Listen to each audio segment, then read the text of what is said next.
Welcome to Dirree Barnootaa YouTube channel. I'm Noel Tosfaa from Finfinnee University. Baga nagaadhaan gara YouTube channel Dirree Barnootaa dhuftanii. Noel Tosfaadha. University Finfinnee irraa koorsii Geography of Ethiopia and Horn of Africa isa jedhu gama YouTube channel Dirree Barnootaa kan isin bira gahaa ture. Ana wajjin kan ilaalaa turre akkasumas immoo koorsiiwwan dipaartimentii keessa jiran muraasa irratti kan wal ilaalaa jirrudha. Chapter 5 part 3 amma kan waliin ilaallu isaan dura warri YouTube channel keenyaaf haarawaa taatan YouTube channel Dirree Barnootaa subscribe gochuudhaan maatii YouTube channel Dirree Barnootaa akka taatan gama kanaan isin gaafanna. Ammaan tana chapter 5 part 3 dha kan nuti waliin ilaallu. Chapter 5 fi waa'ee climate of Ethiopia and Horn qilleensa baramaa Itoophiyaadha kan nuti waliin ilaalle. Paartiiwwan jiran chapter 5 jalatti paartii tokkoffaa fi lammaffaa kan waliin ilaalle ture. Amma egaa paartii sadaffaadha kan nuti waliin ilaallu. Paartii 3 determinant of control of climate and the weather isa jedhuun keessa altitude or elevation dha kan amma nuti waliin ilaallu. Altitude or elevation is one determinant of climate and the weather of one country. Altitude yookaan ol ka'iinsi lafaa wantoota qilleensa baramaa naannoo tokko determine godhan keessaa isa tokkodha. Altitude jechuun maal jechuudha? Altitude is a height of location above sea level. Altitude yookaan ol ka'iinsa lafaa jechuun hamma irra galaanaa irraa qaamni tokko ol fagaatee argamu jechuudha. Haalli teessuma lafa tokko amma dheerina inni qixa galaanaa irraa qabu jechuudha. Under a normal condition, altitude is affected on temperature, pressure and precipitation isa jennu kanneenidha kan inni affect godhu jechuudha under the normal condition. Temperature yommuu fudhanne temperature hammuma altituudiin dabalaa deemu temperature hir'ataa deema jechuudha. Effectiiwwan yookaan immoo hammaan ta'an daballi ol ka'iinsa lafaa temperature akka hir'atudha kan taasisu jechuudha. Pressure immoo faallaa kana amma altituudiin dabalaa deemu pressure yookaan immoo dhiibbaan gadi bu'a jechuudha. As altitude increase, temperature tend to decrease. As altitude tend to increase, pressure tend to decrease. Pressure immoo ni hir'ata. Precipitation yookaan immoo hammi roobaa ammuma altituudiin dabalaa deemu hammi roobaa dabalaadha kan deemu. Isaan kunneen direct relation kan isaan qaban jechuudha. The average rate at which temperature change per unit of altitudinal change is known as lapse rate. Lapse rate inni jennu amantaa jijjiirama qilleensaa jijjiirama ol ka'iinsa lafaa faana jiru lapse rate jenneeti kan nuti waamnu. It is a rate of change in a temperature observed while moving up through the Earth's atmosphere. That means with the elevation in atmosphere jechuudha. Kana jechuun hammantaa yookaan immoo it is a rate of change in temperature observed while moving up. Hammantaa nuti ol deemaa deemnuuni through the Earth's atmosphere or that is with elevation of troposphere isa jennudha. Lapse rate is limited to the lower layer of atmosphere named as troposphere. Troposphere keessatti kan limited ta'u jechuudha lapse rate yookaan immoo normal condition of normal condition inni jennu kun troposphere qofa keessatti kan limited ta'u. The rate of decrease of temperature with high is termed as normal lapse rate. The normal lapse rate is 6.5 Celsius per 1 kilometer or 1,000 meter. Normal lapse rating kuni amma kiiloomeetiri tokko yookaan immoo meetira kumni tokko ammuma meetira kuma tokko ol ka'iinsi lafaa dabalaa deemu temperature keenya digirii seelisheesii 6.5 hir'achaa deema jechuudha. Faallaa kana ammuma ol ka'iinsi lafaa digirii kiiloomeetira tokko yookaan immoo kuma tokko meetiraan gadi bu'aa deemu hammi temperature 6.5 kiiloomeetiraan dabala jechuudha. Yommuu hammi ol ka'iinsa lafaa kiiloomeetira tokko yookaan immoo meetira kuma tokkoon dabale lapse rating yookaan normal lapse rating keenya 6.5 hir'ata yommuu altituudiin kuma tokko meetiraan ol dabalu ta'e. Yommuu altituudii faallaa kana kuma tokko meetiraan gadi bu'e lapse rate normal lapse rating kuni 6.5 kan inni hir'atu jechuudha. Fakkeenyaaf akkuma diyaagiraamii kanarratti mul'atu iskiriinii kanarratti gaafa ol ka'iinsi lafa naannoo kanaa meetira 1,000 yookaan kiiloomeetira 1 ta'u normaal koondishinii jalatti tempereechari naannoo kanaa 23.5 seelisheesii ture. Amma inni 1,000 meetira irraa gaafa inni 2,000 meetira dhaqu yookaan 2,000 meetira ol inni guddatu digirii seelisheesii 17 dhufa jechuudha.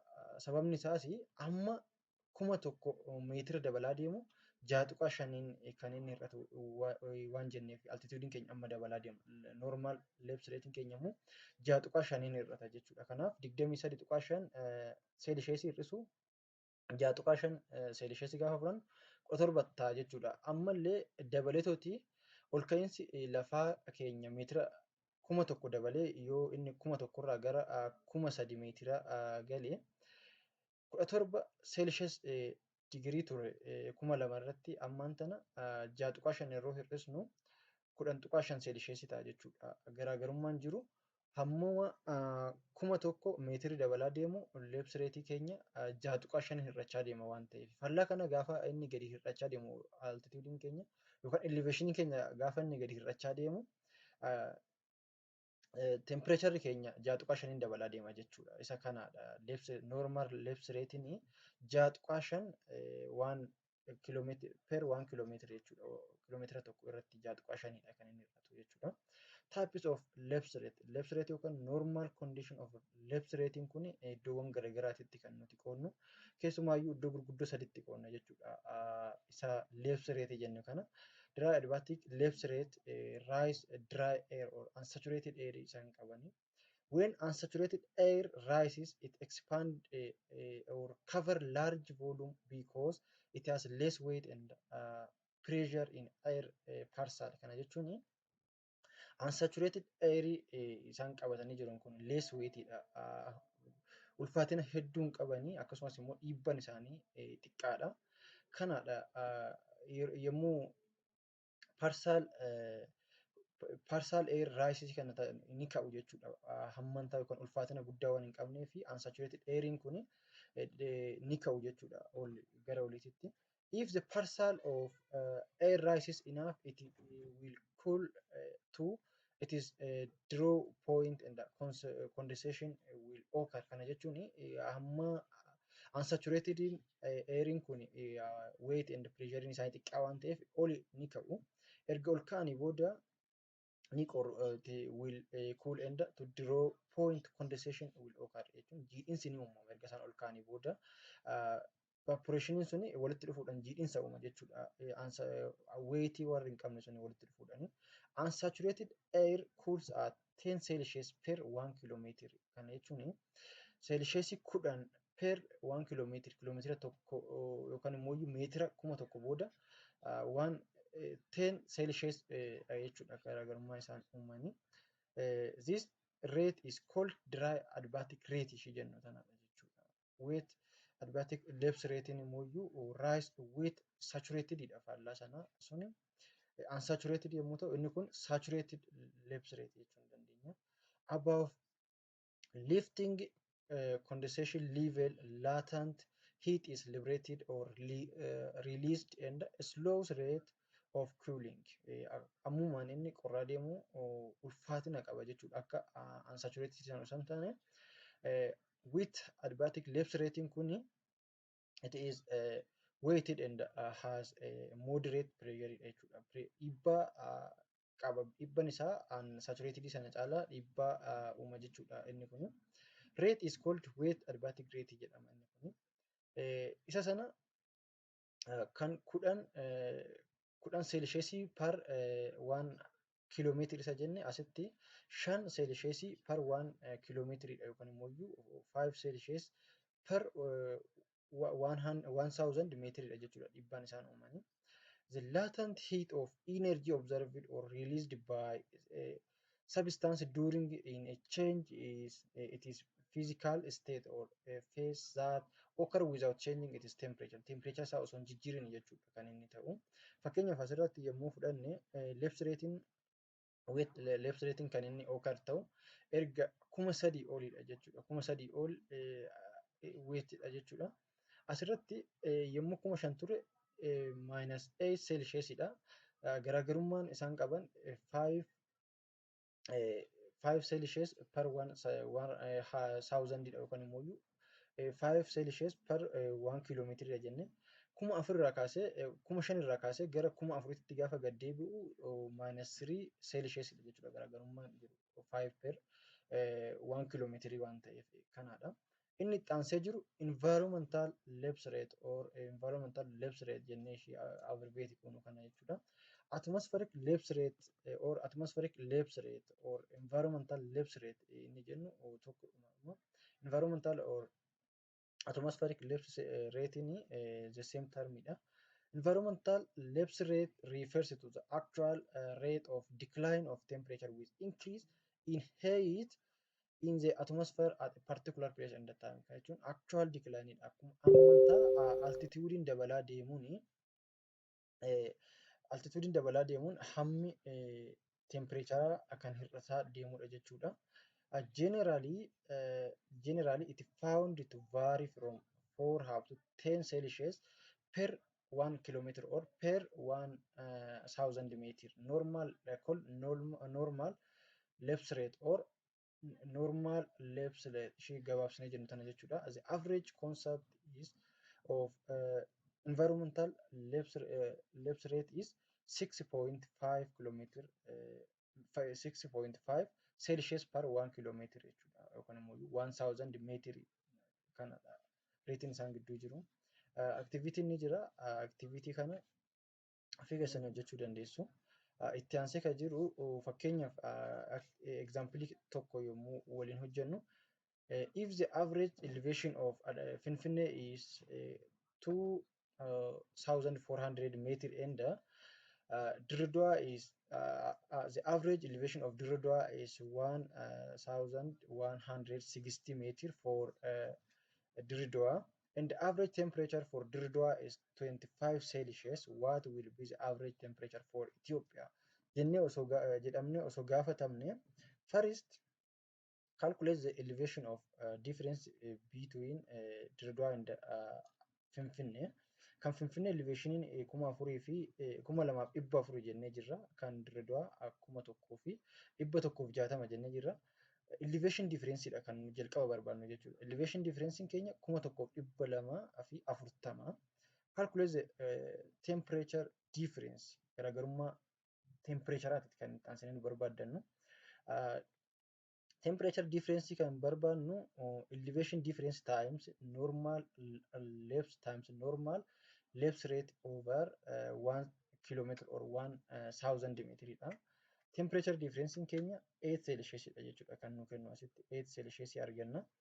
Then erga kana arganne booda wanti itti aanee jiru identify the temperature of Finfinnee kan temperature Finfinnee barbaadu osoo jedhamne temperature Finfinnee barbaaduudhaaf Dirreedawaa temperature Dirreedawaa 25 Celsius qabna. Difference temperature 8 qabna. Dirreedawaan temperature minus difference temperature keenya 17 Celsius jechuudha kan Finfinnee barbaadu yoo jedhamne 17 Celsius jechuudha. Example kabira if two places A and B are found at the same latitude and the average temperature of A is 70 Celsius and B is 25 Celsius and average elevation is 2,400. What will be average elevation for a place B? Average elevation kan gaafatamne kan amma giddu galeessa ol ka'iinsa lafaa B dha kan gaafatamne. Jalqaba irratti calculate the temperature difference. Temperature difference kan A fi kan B barbaaddanna. Temperature B 25 ture kan A 17 ture Celsius isaanii. Kazan difference of our temperature difference is 8 Celsius. If and second, if 1 kilometer or 1,000 meter increase elevation, temperature will be decreased by 6.5 or normal lapse rate isa jennisan yommuu irratti 1 kilometer equal to 6.5 Celsius. Kanaafuu altitudinal difference ni qabna. Altitudinal difference teenya sana altitudinal difference meeqani kan 8.5 Celsiusin uumamu garaagarummaa altituudii hagamii irratti jennu kan barbaannu jechuudha. Kumni tokko yookaan immoo tokko kiiloomeetiriin qixa ta'a 6.5 Celsius kan jijjiiru yommuu ta'e yoo gadi bu'u kan ta'e yoo altituudiin keenya meeqa ta'e 8.5 Celsius kan gadi bu'u jenneetti kan kaalkuleet godhnu jechuudha. Asitti kiroos yommuu goonu 1000 times 8 Celsius 8 Celsius over 6.5 Celsius equal to our altitudinal difference keenya 1230 meetirii arganna jechuudha. Sadaffaa irratti altitudinal difference waan gaafanneef altitudinal difference B fi A waan barbaanneef waan nu gaafateef 2400 dhiisu 1230 kan argannu jechuudha. Kanaafuu altitudinal difference B 1170 jechuudha. Fakkeenyi biraa ni jira. Fakkeenya sana ofuma keessanii bifuma wal fakkaatu kanaan ni hojjettu jechuudha. Inni itti aanu the other factors that determine the climate of one country is distance from sea level. Fageenya inni irra galaanaa irra qabudha jechuudha. Haala qilleensa baramaa biyya tokkoo wantoonni determine godhan keessaa inni biraa. Place found far away from water body naannoon yookaan immoo iddoon qaamman bishaanaa irraa fagaattee argamtu have high temperature and have less amount of rainfall. Variability of temperature is greater or high. Kana jechuun qaama bishaanirraa naannoon fagaattee argamtu takka tempereechara guddaadha kan ishiin qabdu. Akkasumas immoo iyyuu hammantaan roobaa yookaan immoo hammi roobaa ishiin argattu xiqqaadha jechuudha. Fakkeenyaaf Sahaaraan diizertii yommuu fudhanne qaamman bishaanaa irraa fagaachuun ishii hamma roobaa xiqqaa akka ishiin argattu taasiseera jechuudha. Kana jechuun hamma roobaa kan argannu hurka naannoo yookaan qaamman galaanaa irraa naannoo sun hammantaan roobaa ishii argattu ni murteessa jechuudha. The maximum temperature are higher and the minimum temperature are lower over a continental climate than oceanic or marine climate kan jennu kana jechuudha. Amma roobaa naannoon tokko argattu dhiyeenya ishiin naannoon sun qaamman bishaanitti yookaan immoo galaanatti dhiyaattee jirtuun kan determine ta'u jechuudha. Place near to the water body have moderate temperature or not extreme temperature. Qaamman iddoowwan naannoo lageenii yookaan immoo qaamman bishaanitti dhiyaattee argamtu moderate temperature yookaan immoo qilleensa hamma ho'aa giddu gala ta'e argatti.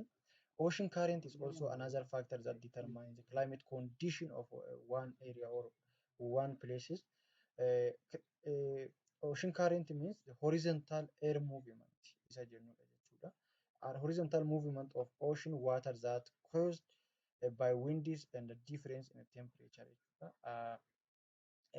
Ocean current inni jennu kun horizontal movement yookaan immoo sochii galaanotaa kan isaan humna bubbeedhaan yookaan immoo tempereechariidhaan uumamanii. There are two major types of ocean current. Ocean current wan gurguddoo lamatu jira. Isaanis kan warm ocean current and cold ocean current waan jennuudha. Itti aansee inni dhuma cloud cover yookaan immoo hammi qilleensaa climate condition naannoo tokko wantoota determine godhan keessaa cloud covering isa tokko. Cloud cover is essential or basic for determine the climate condition of one places. Heavy cloud cover can reduce amount of isolation in a day temperature or in a clear sky isolation higher. Kana jechuun hamma duumessaa yookaan immoo hamma duumessi naannoo tokko itti cover godhee argamu hamma aduu yookaan immoo solar radiation lafa ga'u irratti dhiibbaa qaba waan ta'eef inni illee cloud covering one factor that determines the climate condition of one places jedhamu kan jalatti hammatamudha jechuudha. Isaan itti aanan diagram irratti akkuma mul'atan kana hammantaan yookaan immoo hammi duumessaa coverage isaa yookaan cloud coverage'n hamma ifa aduu ifa biftuu dachee ga'u kana murteessuu irratti gahee qaba jechuudha. Solar radiation sana. It's important cloud cover at high night time observe the solar radiation that reflect from sun isa jedhudha. Itti aansee paartiin jiru paartii 4 haga isin biraan jechuutti har'aa fi paartii 3 kana fakkaata. Warri YouTube chaanala dirree barnootaadhaaf haaraa taatan YouTube chaanala dirree barnootaa subscribe gochuudhaan maatii YouTube chaanala dirree barnootaa ta'uu hin dagatinaadha. Ammaaf kan qabannee jirru chapter 5 paartii 3 kanuma chapter 5 paartii 4 ana ga'uutti deebinutti nagaadhaan tura.